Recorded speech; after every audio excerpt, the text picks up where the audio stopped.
It's kind of funny. My family taught me. It was my uncles primarily. My dad wasn't much of a hunter. He was an avid Second Amendment guy. But hunting really wasn't his thing, but it was for my mom's side of the family.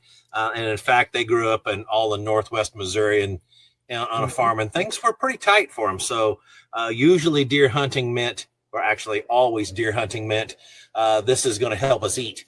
So I learned to do this with my uncles, and I had an appreciation for sitting there in a tree stand, which consisted usually of some 2x6s nailed between a couple branches, in the rain with a single shot topper, and you may do. And I wasn't a very successful hunter, but I did learn to enjoy it, and I was taught how this works, how you don't scrap anything, the ethical mode of hunting. Sometimes you win, sometimes you lose, all these things. And it was really, for me, I'll be honest with you, it was character building for me, Keith. It really was, because I learned ethics in terms of a framework from the good book, but I applied it in terms of principle and morals through examples like that. And I was really fortunate that I had a couple of loving uncles that helped me do that. And I shouldn't leave out my grandma. She was the matriarch of the family that walked all these young boys through it and taught them how to hunt, because my granddad had become disabled at 33 when he lost an arm and a leg in a farming accident. So it really was generational for us. I loved it. We still do it. We go down there, and on the way back from a hunt a few years ago, I'm taking my daughter now. She hunted with us for like 5 years or 6 years without carrying a weapon. And then she finally came to me and said, "Dad, I want to learn how to do this." And I said, "Okay, we'll fix you up." So as a rifle builder by trade, built her a rifle, gave her a bunch of ammo to practice. We learned these things together, and we were coming back from a successful hunt where she did very well. Hunters are so self-reliant, so independent, so disciplined. They'll take the time to spend hours and hours to get permission to hunt on a piece of property, to scout a piece of property, to groom a piece of property, to pattern deer or turkey or elk or moose or whatever it is on that property, and then hours and hours of time trying to put meat in their freezer. It shows how dedicated that they can be.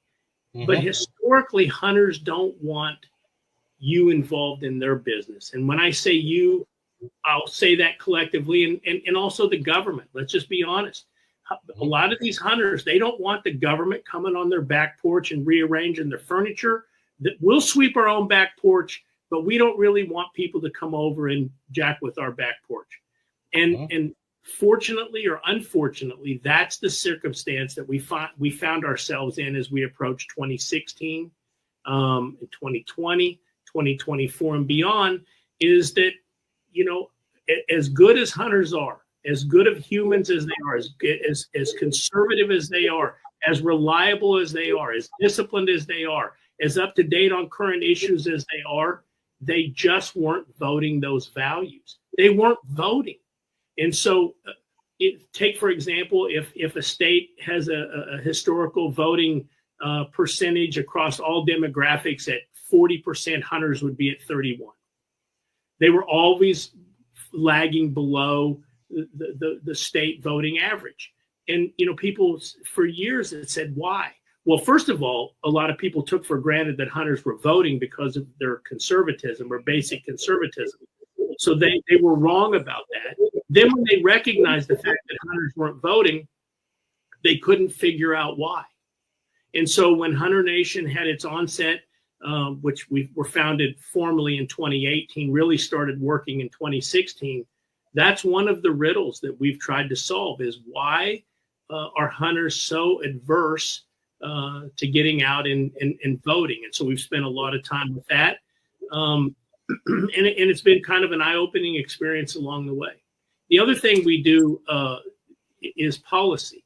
About this, there are a lot of great hunting conservation groups out there, but if you look at them, they're all issue-oriented, whether it's one particular species, mule deer, elk, turkeys, ducks, or one particular region or state.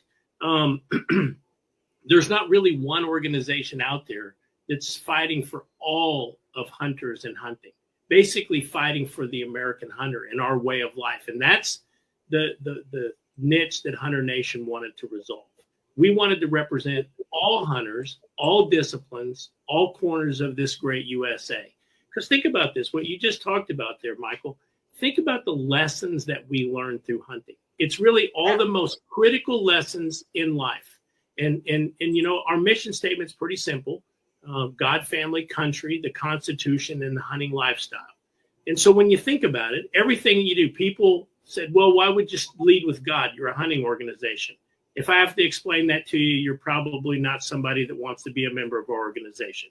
Family, you know, hunters historically are great family people. They do this lifestyle, not singularly, although we hunt a lot by ourselves. We do it with our family and our friends.